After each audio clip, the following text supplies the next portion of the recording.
खांडवा गांव में 7 बजने को थे और हर शाम की तरह आज भी चारों ओर घंटे की आवाज गूंज रही थी। 7 बजने वाले हैं, अपने अपने घरों की तरफ बढ़ते रहें। 7 बजने वाले हैं, अपने अपने घरों की तरफ बढ़ते रहें। हेलो जी राणा सा।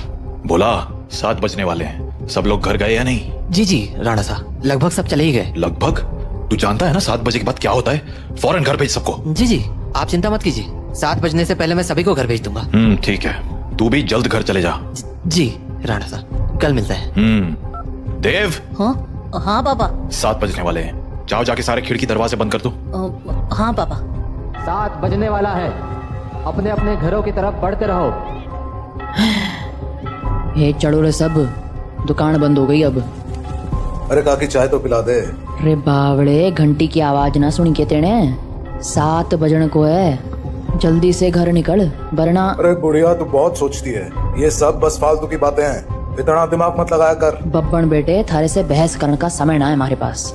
बेहतर होगा कि 7 बजने से पहले तू अपने घर पहुंच जा, क्योंकि अगर रास्ते में वो मिल गए ना तो दोबारा यहाँ मत आइयो, क्योंकि मैं दरवाजा ना खोलूंगी, समझ गया? जा यहाँ से अब। हाँ जाता हूँ। हाँ बोलो राणा सा। काकी सब लोग घर चले गए ना? हाँ सब चले गए। ठीक है, आप भी याद से खिड़की दरवाजे बंद कर लेना। रोज फोन करके यही बोले है तुम। अरे 7 महीनों से गांव में कुछ ना हुआ तो अब क्या हो जाएगा? 7 महीने पहले जो हुआ था वो दोबारा भी हो सकता है, इसलिए सावधानी जरूरी है। पापा। हाँ? सारे खिड़की दरवाजे लगा दिए। और पर्दे लगाए? पर्दे क्यों? खिड़कियाँ लगा तो दी हैं, और वैसे भी वो लोग तो तभी अंदर आ सकते हैं ना जब उन्हें अंदर बुलाया जाए, तो फिर। देव, होश में हो? ये क्या बोल रहे हो? अरे हम पर्दे उनसे छिपने के लिए थोड़ी लगाते हैं, बल्कि इसलिए लगाते हैं ताकि हम उन्हें ना देख सके, उनसे बात ना कर सके और उनके बहकावे में ना आ सके। ऐसी गलती बहुत से लोगों ने की थी, उनके साथ क्या हुआ ये पूरा गांव जानता है, इसीलिए अच्छा होगा कि हम वो गलतियां ना दोहराएं। पापा, क्या मम्मी के साथ भी ऐसा ही कुछ हुआ था? क्या वो भी? 7 बज गए, जाओ जल्दी से जाके पर्दे लगा दो, वो लोग अब आते ही होंगे। हाँ। तो राणा सा की बात मानकर देव खिड़कियों पर पर्दे लगाने के लिए चला गया, पर अभी वो पर्दे लगा ही रहा था कि उसने ऐसा कुछ देखा जिससे उसके होश उड़ गए। देव बेटा।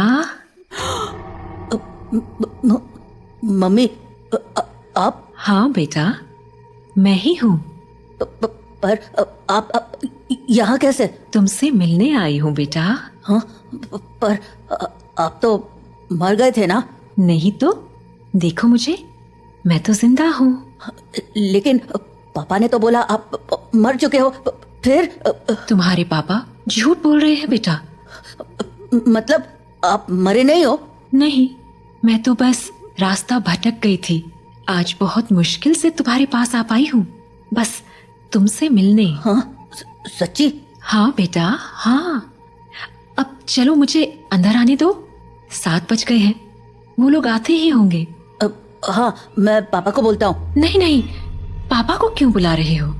वो मुझे देख तो पाएंगे नहीं, और जब तक मैं उन्हें समझाऊंगी तब तक तो बहुत देर हो जाएगी, इसलिए तुम ही जल्दी से दरवाजा खोल दो, जाओ। पर पापा ने 7 बजे के बाद दरवाजा खोलने से मना किया है। बेटा मेरे पास ज्यादा वक्त नहीं है, मैं ज्यादा देर तक बाहर नहीं रह सकती, तुमने दरवाजा नहीं खोला तो। नहीं, मैं खोलता हूँ। थैंक यू बेटा। तो देव अपने घर के दरवाजे पर पहुंचा और दरवाजा खोल दिया, पर जब सामने कोई नहीं दिखा तो उसने अपनी मम्मी को आवाजें लगानी शुरू की। मम्मी, अरे मम्मी कहाँ गई? मम्मी कहाँ हो? जल्दी आओ ना। देव! पापा, तुमने दरवाजा क्यों खोला है? देव बेटा। मम्मी। देव मम्मी को अपनी ओर आते देख ही रहा था कि तभी राणा सा ने एकदम से लाइट्स बंद कर दी, और लाइट के अचानक बंद होते ही देव पीछे पलटा तो उसके सामने अंधेरे में राणा सा खड़े थे, जो देव को चुप रहने का इशारा कर रहे थे। देव बेटा, अरे कहाँ चले गए तुम? देखो मैं आ गई, मम्मी से नहीं मिलोगे? देव,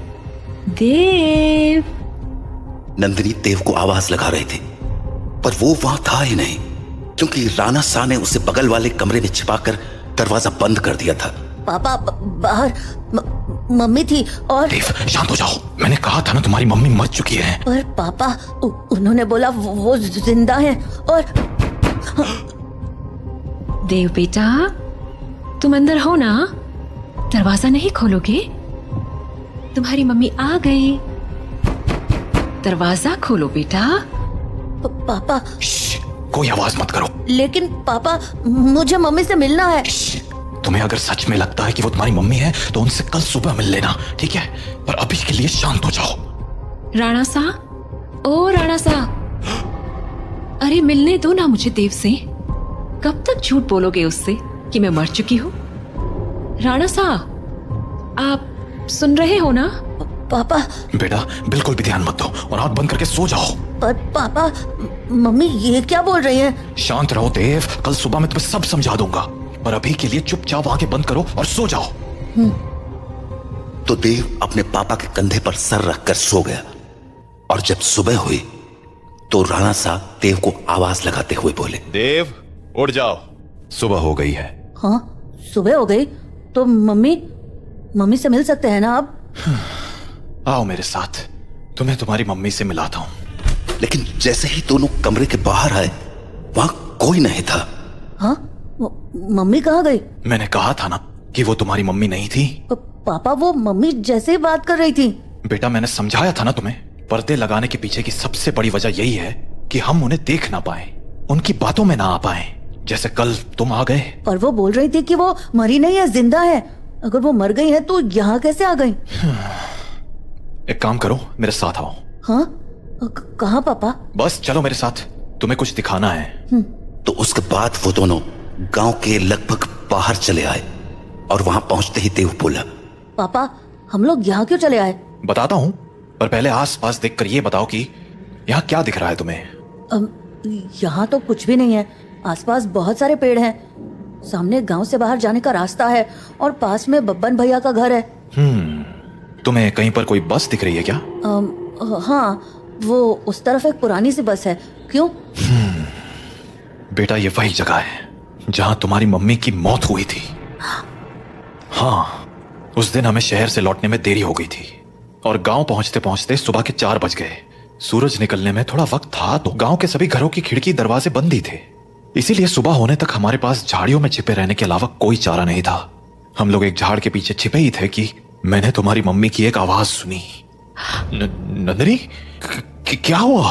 राणा सा, उन्होंने हमें देख लिया है, हमें कहीं और जाना पड़ेगा। हाँ पर कहाँ? आसपास कोई घर है? घर तो है, पर मुझे नहीं लगता कि अभी कोई दरवाजा खोलेगा। तो अब क्या करें? वहाँ एक पुरानी सी बस है, हम उसमें जाकर छिप सकते हैं। हाँ ठीक है चलो। तो हम दोनों फटाफट उस बस के पास पहुंच गए, पर फिर क्या हुआ? मैं तो बस के अंदर चला गया, पर तुम्हारी मम्मी मेरे पीछे नहीं आ पाई, क्योंकि वो बाहर खड़े होकर किसी से बात करने लगी। क्या हुआ बेटा, क्यों रो रहे हो? आंटी मुझे बहुत डर लग रहा है। मैं बाहर छूट गई हूँ, मेरा घर बहुत दूर है। अरे बेटा रो मत, एक काम करो, मेरे पास आओ, हम लोग इस बस में छिप जाएंगे, फिर वो लोग हमें नहीं ढूंढ पाएंगे। सच में आंटी? कोई नहीं ढूंढ पाएगा?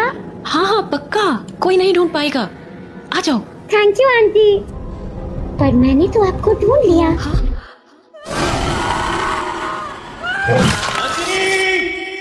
मैं नंदिनी को बचाने के लिए बस के बाहर जाने लगा, पर तब तक बहुत देर हो चुकी थी। बस को उन लोगों ने चारों तरफ से घेर लिया था। हेलो अंकल, बाहर आओ ना, खेलो हमारे साथ। और शायद मुझे देखकर हंसे जा रहे थे। उन आवाजों को सुन मैं इतना घबरा गया कि अपनी जगह से हिल भी ना पाया। पर थोड़ी ही देर बाद वो आवाजें आनी बंद हो गईं, और गांव के लोगों की आवाज सुनाई देने लगी। मैं समझ गया था कि सुबह हो चुकी थी, तो मैं बस के बाहर निकलकर तुम्हारी मम्मी को आवाज लगाने लगा, पर वहां अब कोई नहीं था। मैं कई दिनों तक उसके लौटने का इंतजार करता रहा, पर वो नहीं लौटी। फिर जब गांव वालों ने मुझे बताया कि रात 7 बजे के बाद उन बाशिंदों के साथ नंदिनी भी शिकार पर आती है। तो मुझे इस गांव का एक गहरा राज समझ आया। क्या राज? यही कि जो लोग रात को इस गांव में आते हैं वो इसी गांव के रहने वाले थे, पर उनकी मौत के बाद वो ऐसे बन गए। मतलब कल जिसे मैंने देखा वो तुम्हारी मम्मी नहीं थी बेटा, क्योंकि मरे हुए लोग वापस नहीं आया करते, इंसान बनकर तो बिल्कुल नहीं। अपने पापा से बात करने के बाद देव के मन में बहुत सारी बातें चल रही थी और वो उन्हीं ख्यालों में खोया हुआ काकी की दुकान में बैठा हुआ था कि तभी हर तरफ से घंटे की आवाजें आना शुरू हो गईं। 7 बजने वाला है, अपने अपने घरों की तरफ बढ़ते रहो। चलो चलो, घंटा बज गया, निकलो अपने अपने घरों को। अरे बुढ़िया तू फिर शुरू हो गई। बोला था ना ये सब फालतू की बातें। अरे बावड़े, दिमाग फिर गया है क्या तारा? जानता है ना 7 बजे के बाद बाहर के हुए कच्चा चबा जावेंगे वो बाशिंदे। अच्छा, और तुझे कैसे पता कि वो कच्चा चबा जावेंगे? क्योंकि आज तक जो भी रात को बाहर रुका है वो मारा ही गया है। अच्छा, फिर थारा राणा सा कैसे बच गया? हाँ, वो भी तो फंसा था ना रात को अपनी लुगाई के साथ। मैंने बोला ना, थारी फालतू बातें सुनने के लिए हमारे पास टेम ना है। जा निकल यहाँ से। हाँ जाता हूँ। इतना कहकर बब्बन वहां से चला गया, पर बब्बन की बात ने देव का ध्यान जरूर खींच लिया था। तो वो भी अब ये सोचने लगा था कि उस रात उसकी मम्मी तो मर गई, पर पापा कैसे बच गए। वो ये सब बातें सोच ही रहा था कि तभी काकी बोली, अरे छोरे, हाँ बात ना सुनी क्या तूने हमारी? बोला ना घर निकल। जी काकी। तो देव हड़बड़ाता हुआ काकी की दुकान से बाहर निकल आया। वो घर के लिए निकलने ही वाला था कि उसके मन में एक और ख्याल आया और वो सीधा बब्बन के पीछे चल पड़ा। बब्बन भैया। क्या हो गया छोरे, कहाँ भागा चला आ रहा है? वो मुझे ना आपसे एक बात पूछनी है। पूछ। वो अरे जल्दी बोल, पता है ना 7 बजने को है। तू घर नहीं पहुंचा तो थारा बाप सर पीट लेगा। वो आप वहाँ काकी को बोल रहे थे ना कि एक रात मेरे पापा और मम्मी बाहर रह गए थे और मम्मी को तो उन लोगों ने मार दिया था, पर पापा किसी तरह बच गए। वे तुम्हारे पास मारी ही बात दोहराने आया है के? जल्दी पूछना के पूछने तने। नहीं, मैं ये बोल रहा था कि आपका भी घर उसी टूटी फूटी बस के पास है ना? हाँ तो आपने कुछ देखा था क्या? कमाल है, बाप अंधा कानून और बेटा सरलॉक। हाँ देखा था, सब देखा था। कैसे उन बाशिंदों ने थारी माँ को नोच खाया था। खाना तो वो थारे बाप को भी चाहते थे और थारा बाप साला बस में छिपा बैठा था और वो लोग न जाने क्यों अंदर ना जा पा रहे थे। वो सारे लोग सूरज निकलने तक बस को घेरे खड़े थे। कोई बस को पीट रहा था तो कोई चीख रहा था, पर अंदर कोई ना जा पा रहा था। पर वो लोग घुस क्यों नहीं पा रहे थे? क्योंकि 7 बज गए, बातचीत का टाइम खत्म। अब चल हमारे साथ। नहीं, मैं घर जाता हूँ। रे बावले, अब घर जाने का मौका खत्म हो गया। आधे रास्ते में ही कोई ना कोई नोच खावेगा तुझे। चल अब हमारे साथ। तो बब्बन देव को लेकर अपने घर चला गया। वहीं राणा सा अपने घर में परेशान हुए जा रहे थे। ये देव कहाँ रह गया? अब तक घर क्यों नहीं आया? काकी को पूछता हूँ। हेलो काकी। हाँ राणा सा, हमारे को लग ही रहा था कि थारा फोन आवेगा। सब लोग जा चुके हैं और दरवाजे खिड़कियां भी लगा ली हैं मैंने, इसलिए चिंता मत। काकी, देव है क्या वहाँ? हाँ देव, वो तो कब का निकल गया यहाँ से। देव घर नहीं लौटा है क्या? तुम एक काम करो सा, बाकी लोगों को फोन करके पूछ ले, क्या पता देव किसी के यहाँ रुक गया हो। ठीक है। जहाँ राणा सा देव को हर जगह ढूंढे जा रहे थे, वहीं देव बब्बन के साथ उसके घर चला आया था। तो अभी वो दोनों साथ में बैठे ही थे कि देव को बाहर से एक जानी पहचानी आवाज सुनाई पड़ी। बब्बन, ओ बब्बन, देख मैं आ गई। ये तो मेरी मम्मी की आवाज है। सही पहचाना छोड़े, तारी मम्मी ही है बाहर। अब एक काम कर, यहीं रुक और यहाँ से तमाशा देख। तो बब्बन खिड़की के पास गया और पर्दे हटा दिए। हाँ छोरी, बुला रही थी ना मने, ले देख मैं आ गया। कितना इंतजार कराता है तू। इंतजार? अरे अभी तो आई तू। मैं तो रोज ही आती हूँ, तू मुझसे कभी मिलता ही नहीं। अरे थारे से तो रोज बात करूँ हूँ मैं। हाँ, पर मिलने का मतलब बस बात करना थोड़ी होता है, करीब भी तो आना होता है ना। अच्छा, मारे करीब आना साथन है। और नहीं तो क्या, खोल ना दरवाजा। कमाल है छोरी, तू भी अपने राणा सा को इतनी जल्दी भूल गई। जो राणा साहब देखेंगे नहीं वो उन्हें पता कैसे चलेगा? कमाल है तू भी। वैसे थारे बेटे का क्या, वो तो देख सके है ना? ओफो बब्बन, तू भी ये क्या बातें करने लगा? हम दोनों के बीच में किसी दूसरे का क्या काम? जाना, दरवाजा खोल देना, मुझे तेरे से अच्छे से मिलना है। अच्छा चल ठीक है, खोल ही देता हूँ दरवाजा अब। तो बब्बन दरवाजा खोलने जा ही रहा था कि देव बोला, बब्बन भैया दरवाजा मत खोलना, वो मेरी मम्मी नहीं है। अरे यो बात तो मने भी पता है, यो थारी माँ तो अब बिल्कुल ना रही। अरे बब्बन भैया मैं सच कह रहा हूँ, वो इंसान नहीं है। वो इंसान है या नहीं ये तुझे अभी पता चल जाएगा, तू बस देखता जा। तो इतना कहकर बब्बन ने दरवाजा खोल दिया और सामने खड़ी नंदिनी से बोला, हाँ छोरी, मिलना था ना तने मारे से, आजा अंदर आजा। बब्बन की बात सुनकर देव की तो होश ही उड़ गए, पर तभी कुछ अजीब हुआ। उसने देखा कि उसकी मम्मी दरवाजे पर तो खड़ी थी पर दरवाजे से अंदर नहीं आ रही थी। क्या हो गया, रुक क्यों गई, आजा अंदर। नंदिनी कुछ देर तो वैसे ही खड़ी रही पर फिर बोली,